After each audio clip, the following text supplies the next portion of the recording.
All right. Good afternoon, everyone. We're very pleased to have with us today Karl Skau, the Deputy Executive Director of the World Food Programme, who recently returned from a trip to Gaza. He'll be here to talk to you about that. Mr. Skau, the floor is yours. Thank you, and great to be back with you, friends and colleagues. Let me just get my papers right here. I just come from a meeting with the Arab group. Yes, so I was in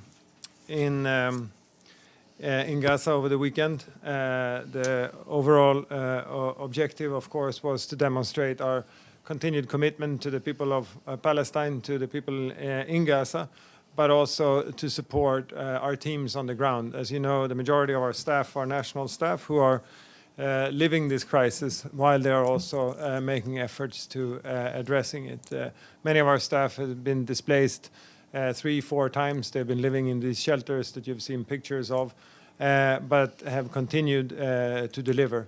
So again, I think one of my most important meetings there was with our staff, a very emotional one, where they are committed to continue to deliver, but obviously need to see the conditions improve.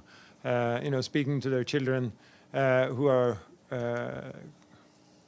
deeply worried every day. Their parents leave in WFP cars to go out and deliver if they will ever come back again. So again, that was in a nutshell the overall purpose. I had the chance to see our warehouses that we've set up temporarily on the border at Rafah, to visit some of our distribution points, to also go to a couple of shelters, and I was also in a couple of supermarkets, which we in the past used for our voucher system. They were retailers that we used pre-crisis to assist some 350,000 vulnerable people on the Strip.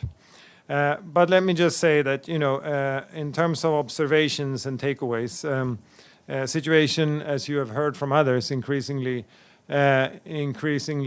desperate and chaotic. When it comes to the food security situation, we managed to do during the 7-day pause a survey, and what we found there was that half of the population are starving. The grim reality is also that 9 out of 10 people are not eating enough, are not eating every day, and don't know where the next meal is going to come from. We are working with other partners to come forward with an IPC food security report, and we're hoping to have that with you sometime early or mid next week. And this report is based on these surveys that we have been able to do in the past couple of weeks. And they also do a forward-looking assessment should the current situation prevail. Also, what you find is that there is fear in there. Really, you see it in people's eyes, and you hear it when you speak to them. A lot of questions, a lot of confusion. What's going to happen next? And of course, a lot of people. I was in Rafah, in the most southern tip, where people have first been displaced from the north into Khan Yunis and are now being pushed further south into Rafah. So you see people on the street wandering, cars driving around with their possessions on the roof, donkey carts with families and their possessions, and with nowhere to go. The shelters are already overcrowded, and so people are simply camping. First and foremost, around these shelters, as you approach them, you see, a lot of tents and shacks that has been put out, or frankly, we were seeing people also trying to put out those shacks.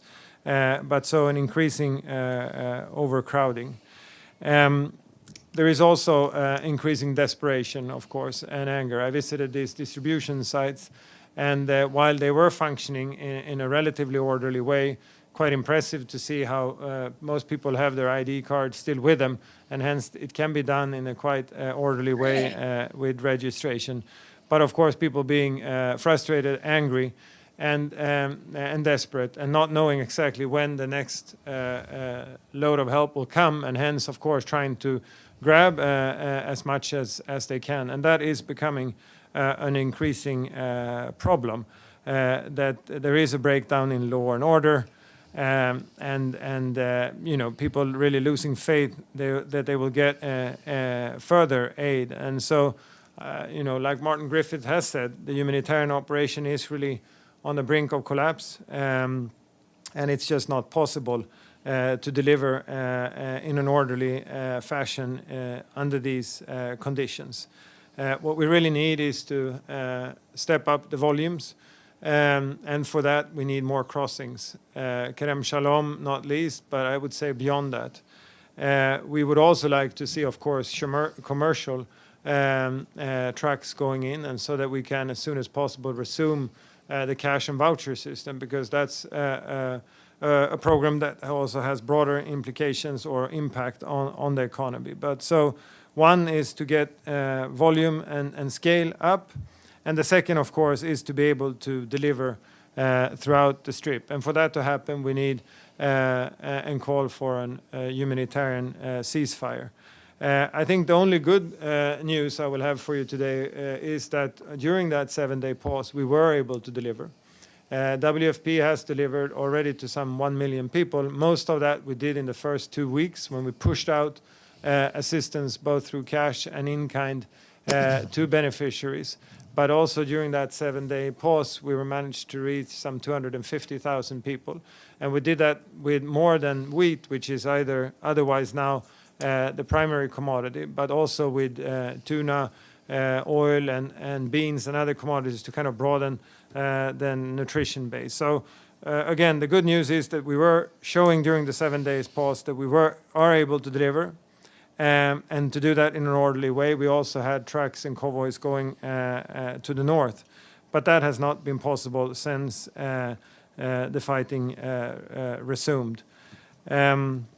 I should say also that, while I'm relatively new to this field, or I've been only working in this field some 25 years, those with us who have been working 40, 50 years in this field say that, they've never seen anything like it. It is indeed unprecedented in its scale, in its complexity, not least, but also at the pace of how events are developing. So we are trying to catch up. But we are, again, ready to deliver. We have done procurements in the region, so we are ready to deliver to another 1 million people within a couple of weeks, should the conditions allow. And let me reiterate that caveat, that should those conditions allow, which would be opening of more crossings and a humanitarian ceasefire to be able to reach people across the Strip. Let me just conclude again by drawing attention to the important and heroic work, frankly, that our staff on the ground are doing on a daily basis, despite the critical situation.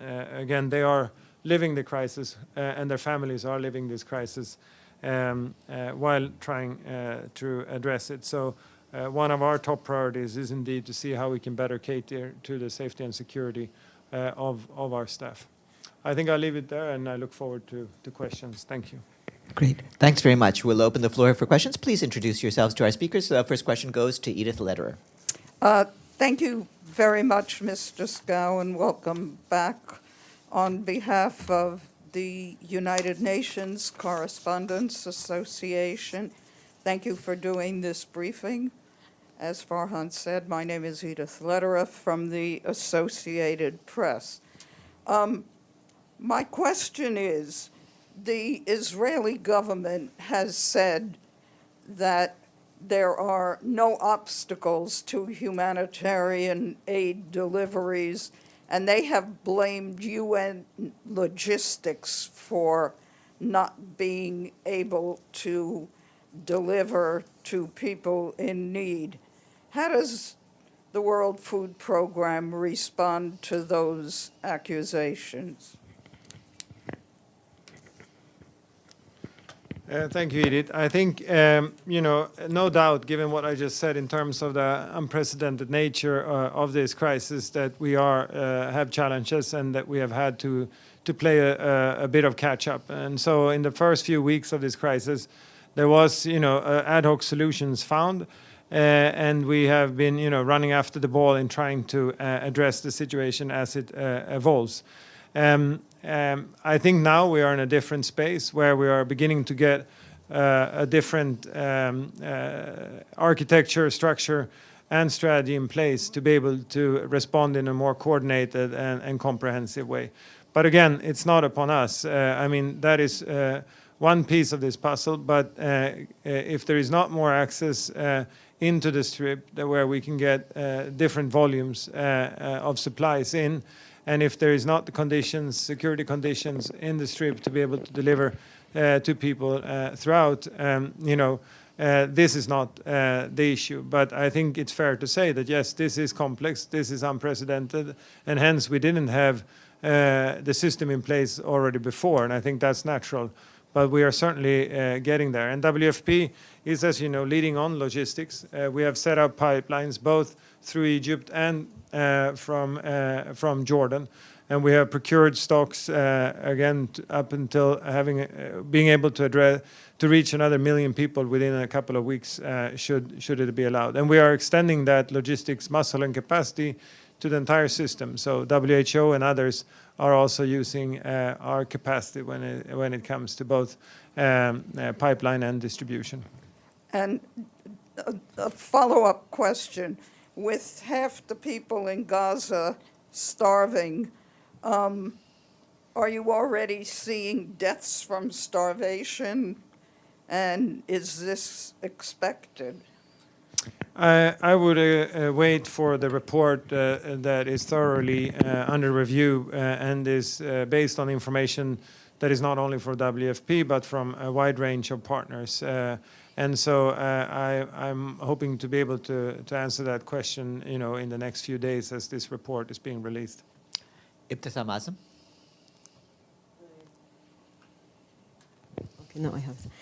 Thank you. My name is Ibtisam Azim, Al Arabi Al Jadid newspaper. I have first a quick follow-up on what you said regarding that you didn't have the system in place. Could you clarify that? Because Gaza before October 7th was, a lot of people were in need and the UN did deliver. So what do you mean exactly you didn't have the system in place? And then my question is about the budget, how much money you need, do you have enough? And also whether you could say, whether you believe that hunger is being used as a weapon in Gaza. Thank you. Thank you. No, UNRWA was assisting some 1 million refugees in the Strip. Some of us were engaged in addressing vulnerable populations who are not registered as refugees. As I said, WFP, I think in the month before the crisis, were reaching some 350,000 people of that category, but with cash and voucher assistance. But of course, we now have a very different situation. 2 million people have been displaced. And so this category of refugees and others doesn't really make much sense from an operational point of view at the moment, nor can we continue to do the delivery through vouchers and cash, as I explained, because the shops are empty. There is no commercial goods coming in. And of course, the distribution points that UNRWA were using are now overcrowded and needs to respond in a completely different scale.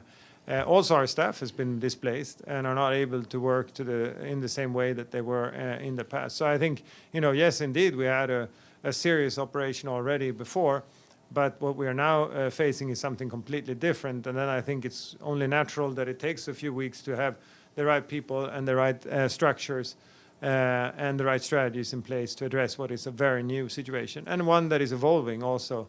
If not by the hour, by the day, for sure, and with a lot of uncertainties what will come next.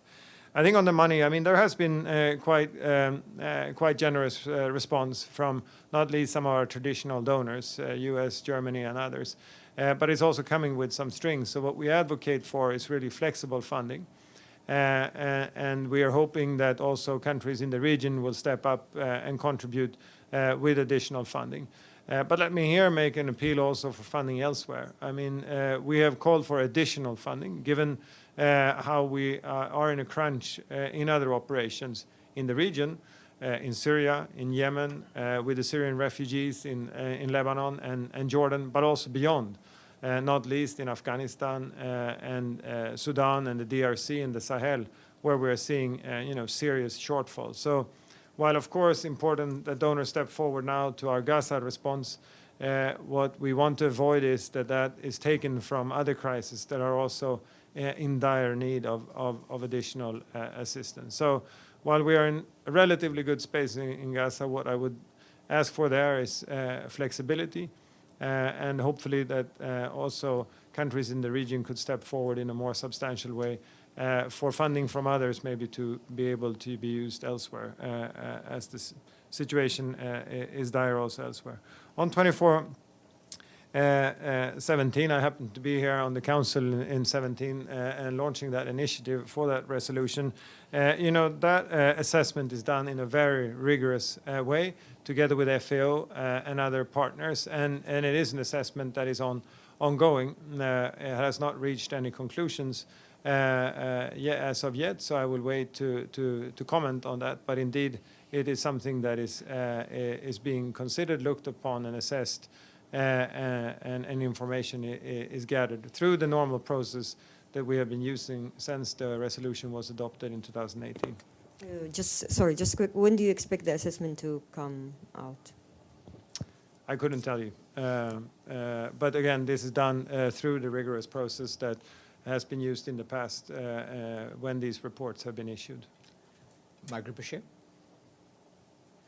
Hey, Carl, welcome back. Thank you. Could you expand on what strings these donors are attaching to the aid?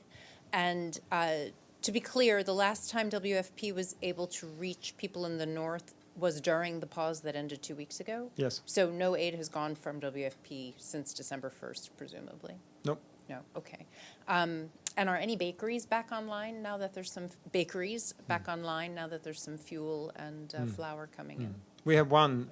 We had 24 before the war.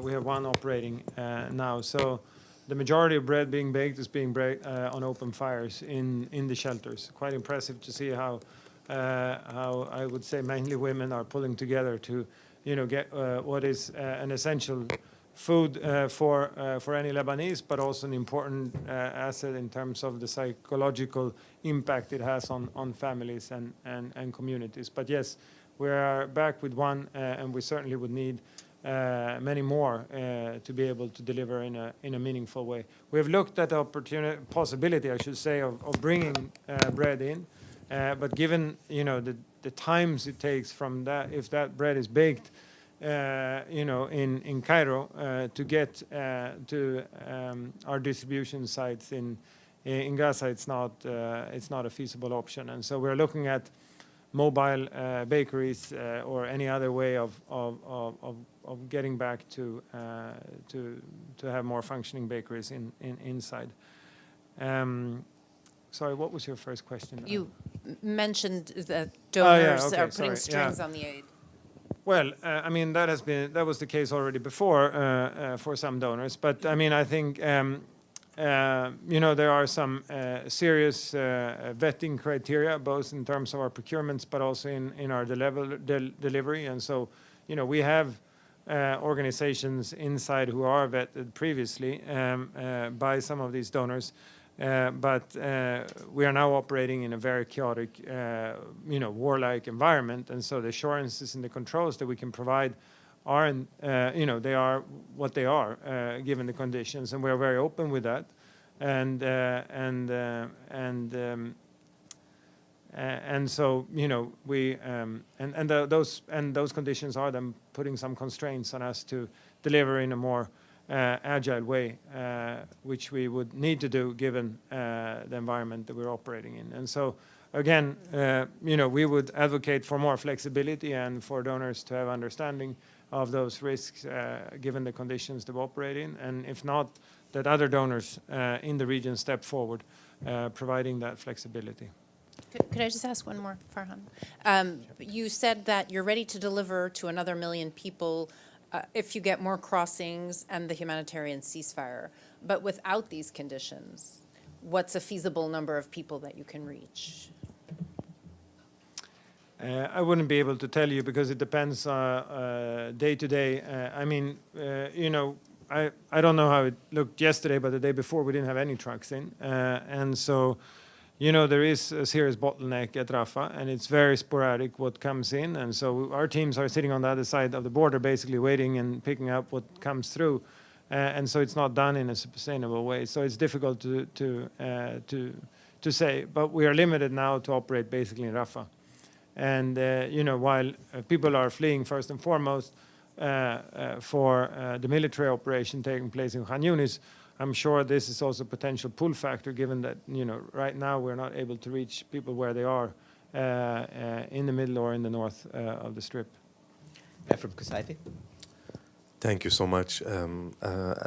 A part of your role at the WFP is that you lead the humanitarian diplomacy also at WFP.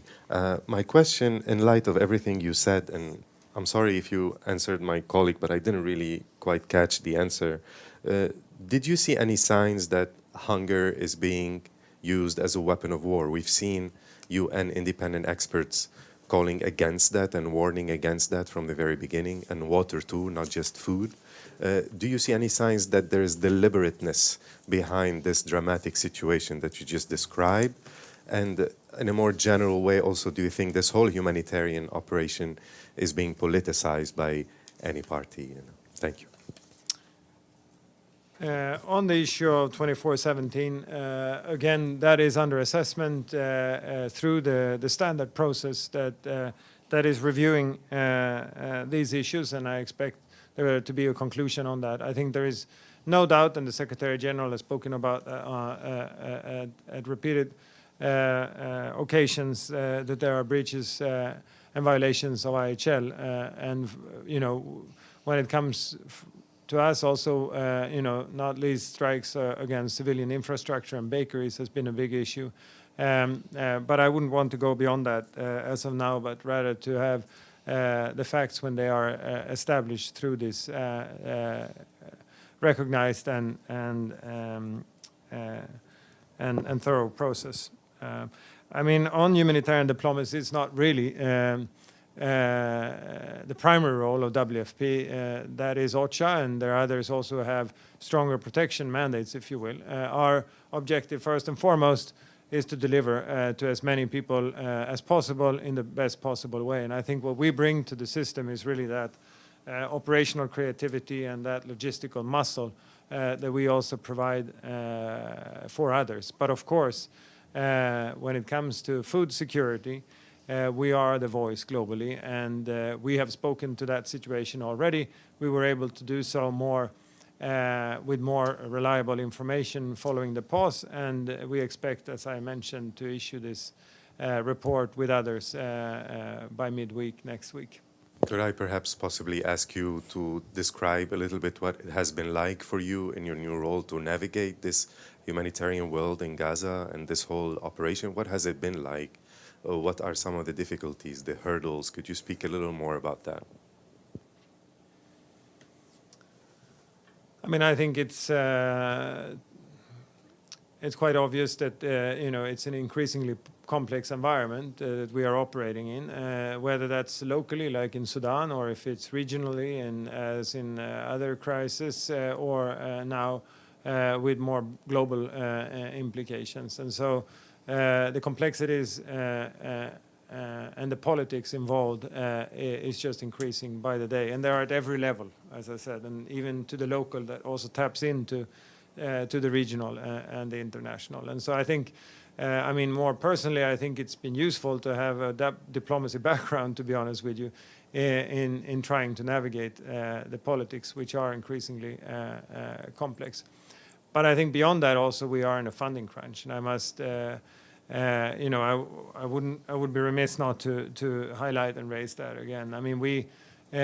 We have completely different levels of needs now than we did only 3-4 years ago. There are 200 million more people hungry than there were 3 years ago, up to 333 million was our latest number that we released. It has leveled out a little bit, but that's also because of the massive efforts, not least in 22-23, where donor came forward with record resources. Looking now into 24, it's a very, very different picture. And so, like the Executive Director McCain has said, you know, we're living a post-COVID, post-Ukraine, and now mid-Gaza world, but with a pre-COVID envelope. And how to navigate that is increasingly difficult. It means that we are cutting seriously across the board, frankly, more dramatically in places like Afghanistan, where last year we really helped avert a famine through the winter, assisting some 15 million people. This winter we are only able to reach 3. Our assessments show that there are 7 who are in critical or urgent food insecure. And so that means that there are 4 million people that we're not reaching who are on the brink of starvation. And what, you know, the impact of that will be, not least on children, you know, is quite clear. But again, we are cutting also in Yemen, in Syria, to Syrian refugees, in Jordan, Lebanon, and we are not able to reach, while I should say access in Sudan is the main issue, we are also not even able to reach or to assist those that we can reach. So it is really an alarming and historic gap between available resources and the needs that are out there. Tulsi Lambach. Hi, thanks very much. I wanted to ask you about the Executive Director, Cindy McCain, and the staff revolt. I think it was just a few weeks ago. How have those dynamics affected your internal operations? And did you get a direct response from the United States in terms of contributions to WFP amid this revolt? Thanks. Well, we have had contributions from the U.S. To this crisis, but completely unrelated to the issues you raise. I think that has been indeed an unfortunate distraction for us over the past couple of weeks. There were some misunderstandings and confusions that has now been clarified, and the dialogue with staff continues in WFP as it does in other agencies that you have been reading about. I think it's just natural that the polarization and the tension that we see more broadly in society is also reflected within our organization, and maybe even more so given that we operate in these environments. But I think with efforts that has been made in dialogue, we are now able to move forward and to get back to focus on assisting people, which is really what we need to do given the urgent needs before us. Frank Cucciardo. Yes, hi. Frank Cucciardo from TRT World. Thank you for joining us and having this press conference today. I wanted to ask you, up to this point, how has the lack of a Black Sea grain initiative affected you operationally? And do you have any hope that you'll see that restarting again? I don't know if hope is the right word, but we are certainly insisting on that. And I know that Martin Griffith has not, stopped trying and is continuing his efforts to find some kind of agreement that would allow for a resumed shipment at scale in the Black Sea from Ukraine. We are continuing to procure in Ukraine and deliver, not at all at the scale previously, because it has to go through the Donau corridor and through Constanța in Romania, and so it's much more of a costly effort, but supported by donors, that pipeline has continued. Again, not at the level that was there before. As you know, maybe in 2022, half of our wheat or grain was procured in Ukraine, and we're nowhere near that level, of course, in 23, given the ending of the Black Sea initiative. It's an interesting question. Frankly, it's not something that we have reflected upon. Our procurement so far for the Gaza operation has been done in Egypt locally, in Jordan, and in Turkey, with deliveries from Turkey by sea to Egypt. So but I mean, certainly the Black Sea is around the corner, and given that we procured 50% the year before from Ukraine, should the Ukraine pipeline have been open and viable, I would be, I would be surprised if that's not one that would have been used also for the Gaza response. This also did drive up your costs, I suspect, right? I mean, certainly this has had an impact on global prices. To what level, I'm not, I don't have the figures here, and it has forced us to go further away. I think that's what we have been speaking to. We have done procurements instead in Canada and Australia and other places, and given that our operations are mainly in the Middle East or in the Horn of Africa, it's not. It certainly has longer leeways and is not as environmentally friendly, and there are many other aspects to this which would have made Ukraine and the Black Sea a more preferred option than going so far away for our procurements. Tony? Thank you, Tony Naddaf, Al Hurra TV. You mentioned that you just met with the Arab group. Can you share with us what you talked about in this meeting? What are the concerns that you mainly shared with them? No, I would prefer not to comment on that because that was a closed meeting with the permanent representatives. But of course, they follow the situation closely, and so I meet with I meet with the EU group or donor groups. It's very natural for us to meet with that group also, given the attention they pay to this situation. And we spoke also about other situations in the region, including Yemen, for example, which has been an issue for us over the past 6-12 months, where we have traditionally, or over the past 5 years, been able to assist some 12 million people across the country, 9 million or 9.5 of those in the north. We simply don't have that resource anymore, and so we have been insisting with the de facto authorities in the north that we need to have a different program, going from 9.5 to some 6.5 million people. We have not been able to reach agreement.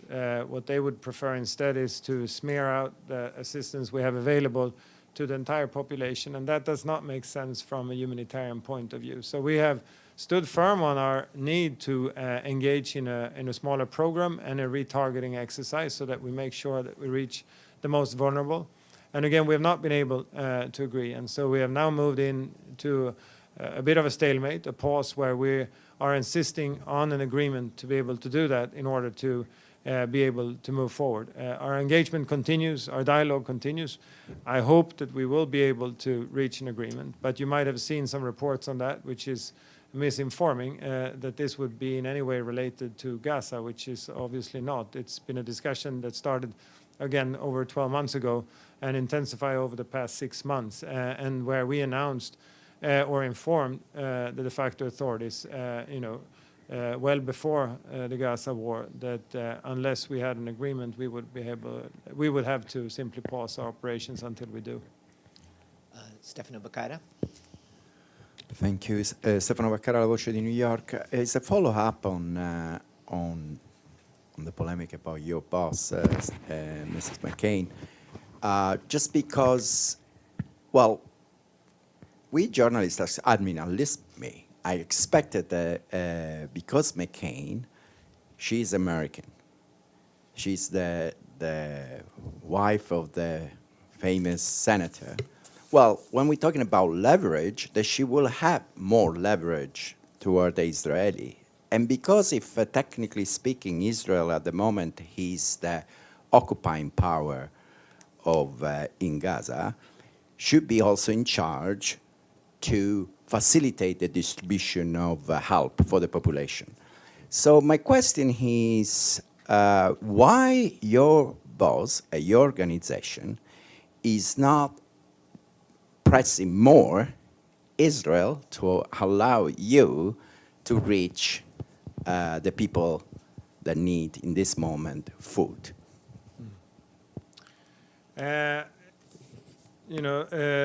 Executive Director McCain has been seized with this situation since the first day. I think that there hasn't. It's a 24/7 attention since it started. She has been 3 times in the region and issued numerous statements demanding access and safety and security for us to move around, including calling for humanitarian access, ceasefire. On top of that, of course, like the Secretary General, Martin Griffiths, and others, she has been, using her contact network to try to leverage. We are not where we want to be for sure, but those efforts continue. I think our focus has always been on the food security situation, where the focus of UNICEF is on children, WHO on the health situation, and OCHA having the overall mandate to speak on humanitarian principles and IHL. And so as the situation also evolves, you will see us continue to speak to the increasingly alarming food security situation. But let there be no doubt, Executive Director McCain is absolutely seized with this situation and has done everything in her power to be able to, for us to have conditions to deliver to the people of Gaza. Just a quick follow-up. Did the Director McCain call directly or try to call Prime Minister Netanyahu? That I cannot comment on. Yes, Al Jazeera in the back. Hi, thank you for holding the briefing. Gabriel Alando from Al Jazeera English. A follow-up to that question. Many executive directors of the World Food Program have visited conflict zones over the years. Why did Executive Director McCain choose not to go to Gaza? Well, she has been on the border in Rafah first before anyone else, really, because she was there to also find an agreement with the Egyptian government on us setting up a logistics base in El Arish and open that pipeline up. So, and at that time, no one else had passed into Gaza, and it was not possible for security reasons. I think there are still some serious security concerns. It was not, without any issues for me to go in to the Strip and to be there in a meaningful way. We also don't want to do these visits just as putting our foot across the border. And so I think when conditions allow, she would be eager to visit our team there, as she has done both in Egypt and in Jordan over the past few weeks. If I may, has she called for a ceasefire personally? Yes. Personally? She has called for WFP. There is nothing such as personal here. I think when Martin calls for a ceasefire, he does that as head of OCHA. When WFP or Cindy McCain calls for a ceasefire, it's WFP calling for a ceasefire, and that has been done repeatedly. We have joined on a number of occasions the collective UN and humanitarian family on calling for a humanitarian ceasefire. Fair enough. 2 very quick follow-ups. Thank you. You said 24 of the 25 bakeries are out of commission now, correct? Those are WFP-run bakeries, or can you clarify? No, they are WFP-supported bakeries, and so what we do, it's a variety. I mean, now I think we're providing that bakery that is running with everything from gas to fuel to wheat flour. But previously, it was we did procurement from these bakeries and providing should there need to be some provisions being made beyond. But ideally, we would want to go back to that commercial approach as soon as possible, because it has such good impact more broadly on the economy of the Strip. Last question, thank you, very last question. You spoke about a report coming out next week. Can you just quickly put in context what we can expect from that report, or what it was looking into specifically? Any more details on that? I mean, it is an IPC food security report. I'm sure you've seen those, and they are done in the same process and with the same actors as always. I don't want to speak to what will be in the report, because I think that's still being reviewed and agreed upon by everyone involved. And again, WFP is only one part of that, but I wanted to give you a heads up that that's about to come out, and would be able to describe in better detail and with stronger facts of the food security situation. Last question in the middle. very quick. Hi, Matthias Ask from TV2 Norway. You mentioned funding, but I was wondering if you could give us some more exact numbers and figures of how much you hope to get in 2024. I think you need from donors in 2024. You mean globally or for Gaza? Both, I guess. Let me get back to you. I mean, our overall ask for 23 has been $24 billion. We have so far only been able to mobilize some 7.5 or closer to 8. So that's a record. You know, we are usually at around 30% gap. This year we're around 60% gap, and we've never seen that before. So that's where we are. I will ask my colleagues to share with this room the latest figures also on Gaza, because I don't have them before. I'm sure I do in this pile of papers, but I won't be able to It's find somewhere it quickly. there. Yeah. Okay. Thank you so much. Thank you all. I'd like once more to thank our guest, Carl Skau.